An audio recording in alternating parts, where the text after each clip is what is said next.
Hello friends, आपका मेरे YouTube channel smarty classes जी में बहुत बहुत स्वागत है। आज हम बात करेंगे भाज्य संख्याएं, अभाज्य संख्याएं तथा सहभाज्य संख्याएं।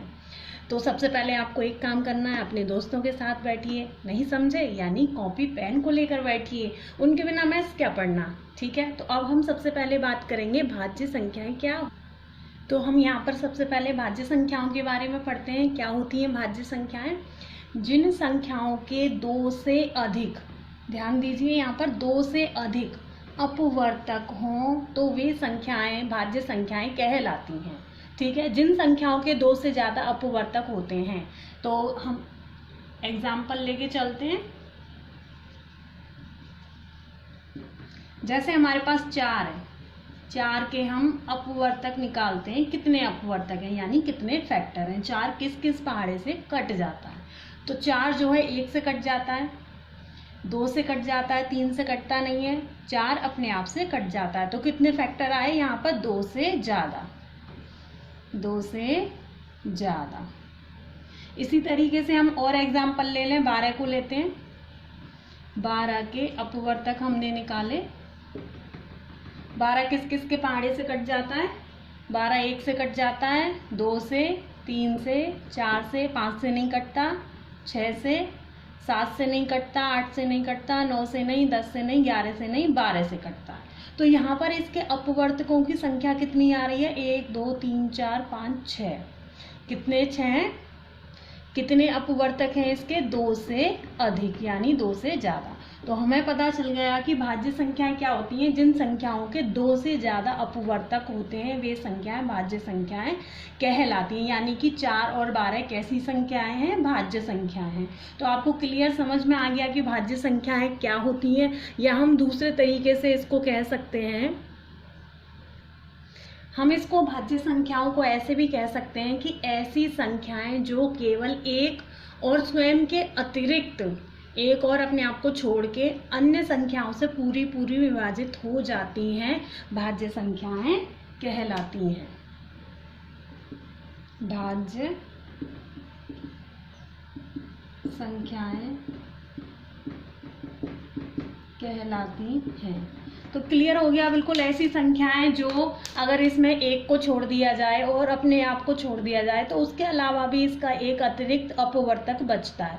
तो ऐसी संख्याएं जिनमें एक और स्वयं के अतिरिक्त अन्य संख्याओं से पूरी विभाजित हो जाती हैं या एक और स्वयं के अतिरिक्त अधिक अपवर्तक होते हैं, वे संख्याएं भाज्य संख्याएं कहलाती हैं। तो इस तरीके से 4 12 8 जो भी संख्याएं जिनका एक और स्वयं को छोड़ के और अपवर्तक होते हैं, वे सभी संख्याएं भाज्य संख्याएं कहलाती हैं। अब हम बात करते हैं अभाज्य संख्याएं।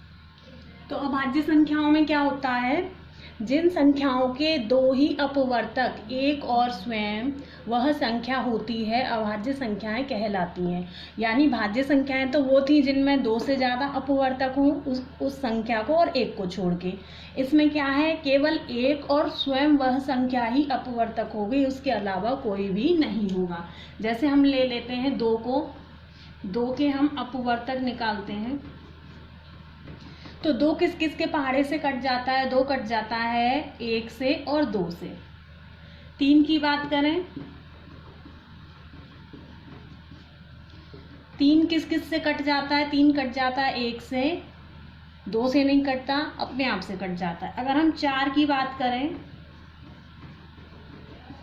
4 जो है 1 से कट जाता है, 2 से कट जाता है, 4 से कट जाता है। तो अगर हम इन तीनों की बात करें तो इन तीनों में क्या होता है? ये 2 के अपवर्तक आए हैं एक और स्वयं वह संख्या, 3 के अपवर्तक आए हैं एक और स्वयं वह संख्या। ऐसे ही अगर हम 5 के निकालते हैं, 5 किससे कटता है? 1 से और 5 से। तो 2 के अपवर्तक हैं एक और स्वयं 2, 3 के अपवर्तक हैं एक और स्वयं 3, 5 के अपवर्तक हैं एक और स्वयं 5। और तो हम इन तीनों संख्या की बात करें तो ये तीनों संख्याएं हैं अभाज्य संख्याएं। कैसी हैं ये? अभाज्य संख्याएं। ये भी अभाज्य संख्या है, लेकिन ये भी अभाज्य संख्या है 5। लेकिन अगर हम बात करें 4 की, तो 4 के हमारे जो अपवर्तक हैं क्या हैं? एक तो हमारे पास 1 है, 4 है स्वयं वह संख्या, उसके अलावा भी एक एक्स्ट्रा अपवर्तक हमको मिल रहा है। तो यानी 4 जो है अभाज्य संख्या में नहीं आता। 4 कैसी संख्या में आता है? 4 आता है भाज्य संख्या में। तो समझ में आ गया, जिसके केवल 2 अपवर्तक होंगे वो होंगी अभाज्य संख्या, और जिसके 2 से ज़्यादा अपवर्तक होंगे वो होगी भाज्य संख्या। या फिर हम इसको दूसरी भाषा में भी कह सकते हैं। तो हमें यहाँ से मिल गया एक और डेफिनेशन, हम इसकी कह सकते हैं अभाज्य संख्याओं की। क्या है? ऐसी संख्याएं जो केवल 1 से और स्वयं के अतिरिक्त किसी अन्य संख्या से पूरी विभाजित नहीं होती। हम अगर अभाज्य संख्याओं को देखें, 1 से कट रही है और स्वयं से कट रही है और किसी संख्या से नहीं कट रही। इस 3 की बात करें, 1 से कट रही है और 3 से कट रही है और किसी संख्या से नहीं कट रही। अगर हम इस 5 की बात करें, ये भी 1 से कट रहा है और 5 से कट रहा है यानी कि स्वयं से, और किसी अन्य संख्या से नहीं कट रहा है। तो 5 भी कैसी है? अभाज्य संख्या है। तो इसके बेस पर हमने इन तीनों की जो मतलब अभाज्य संख्याएं होती हैं उसकी हमने परिभाषा निकाल ली। क्या है? कि ऐसी संख्याएं जो केवल 1 और स्वयं के अतिरिक्त अन्य किसी संख्या से पूरी विभाजित नहीं होती, अभाज्य संख्याएं कहलाती हैं।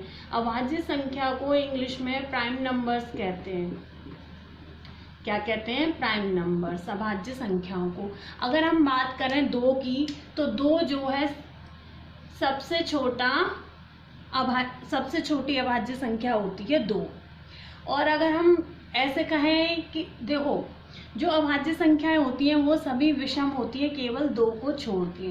तो अगर हम 2 की बात करें तो 2 सम अभाज्य संख्या है और 2 ही सबसे छोटी अभाज्य संख्या है। तो 2 की अगर हम बात करें तो सबसे छोटी अभाज्य संख्या 2 है। ठीक है। और हम ये भी कह सकते हैं कि 2 कैसी है? सम अभाज्य संख्या। क्या है? सम अभाज्य संख्या। हमने यहाँ पर जो है 1 से 50 तक की गिनतियाँ ली हैं, और करना क्या है हमें इसमें? 1 से 50 तक की अभाज्य संख्या क्या होंगी, 1 से 50 तक के बीच की, 1 से 50 तक के बीच की निकालनी है हमें। जैसे तो हमने क्या किया, यहाँ पर 1 से 50 तक की हमने गिनतियाँ लिख ली। तो हम कैसे निकालेंगे अभाज्य संख्या? सबसे पहले बात करते हैं 1 की। 1 ना तो भाज्य संख्या होती है ना ही अभाज्य संख्या होती है। 1 ना तो भाज्य संख्या है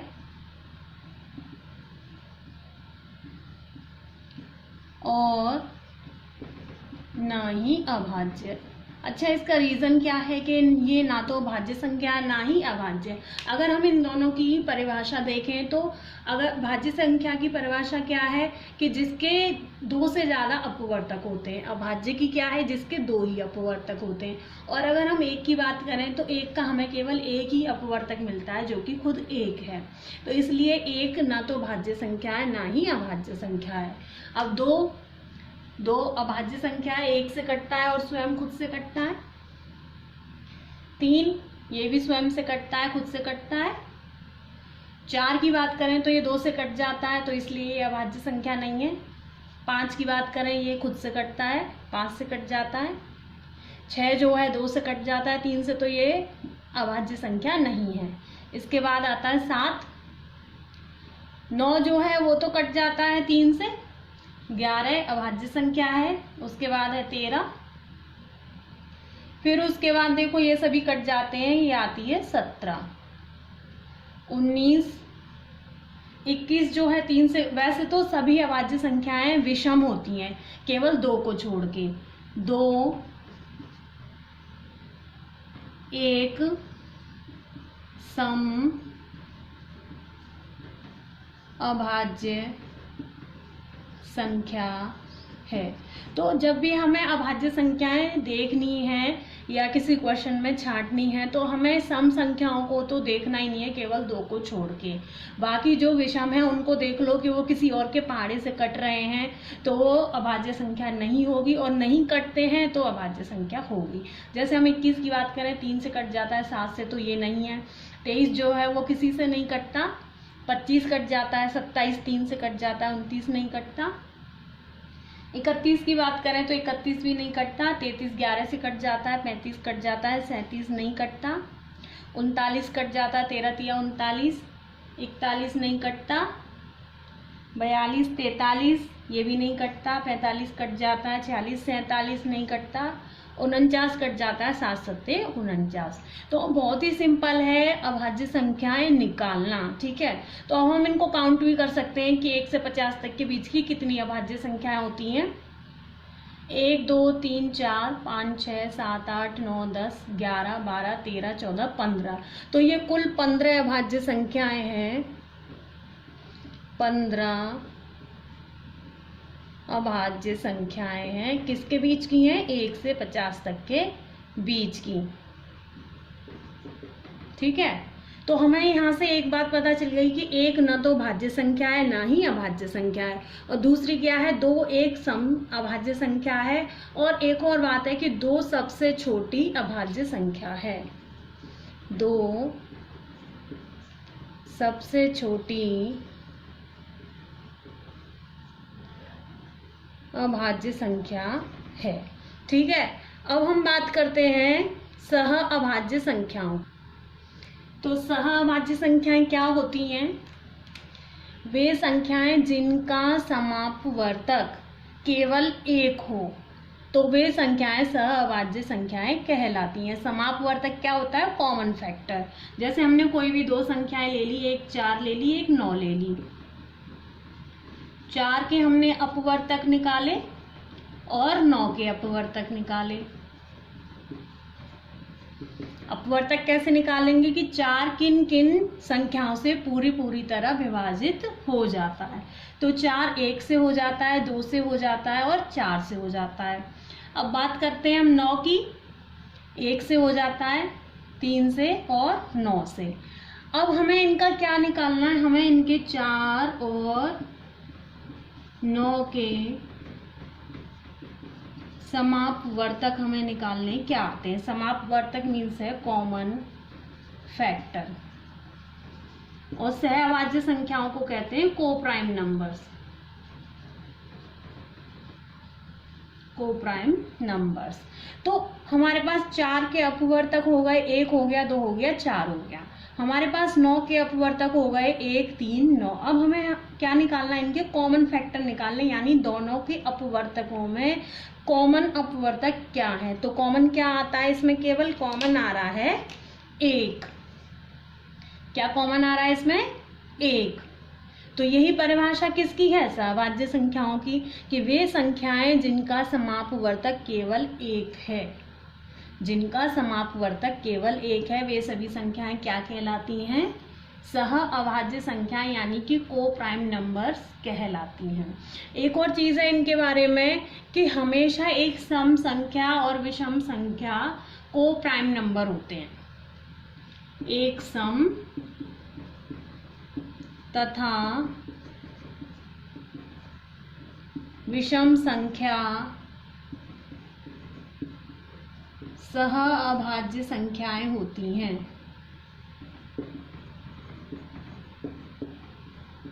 ठीक है, तो आपको इस वीडियो से समझ में आ गया होगा कि भाज्य संख्याएं क्या होती हैं, अभाज्य संख्याएं क्या होती हैं और सह अभाज्य संख्याएं क्या होती हैं। बिल्कुल क्लियर हो चुका है ये भी तीनों ही टॉपिक हैं, भाज्य संख्याएं, अभाज्य संख्याएं और सह अभाज्य संख्याएं।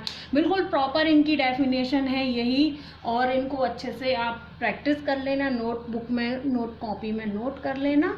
और कुछ भी अगर आपको प्रॉब्लम होती है इस टॉपिक से रिलेटेड तो हमें कमेंट करिए। Thank you.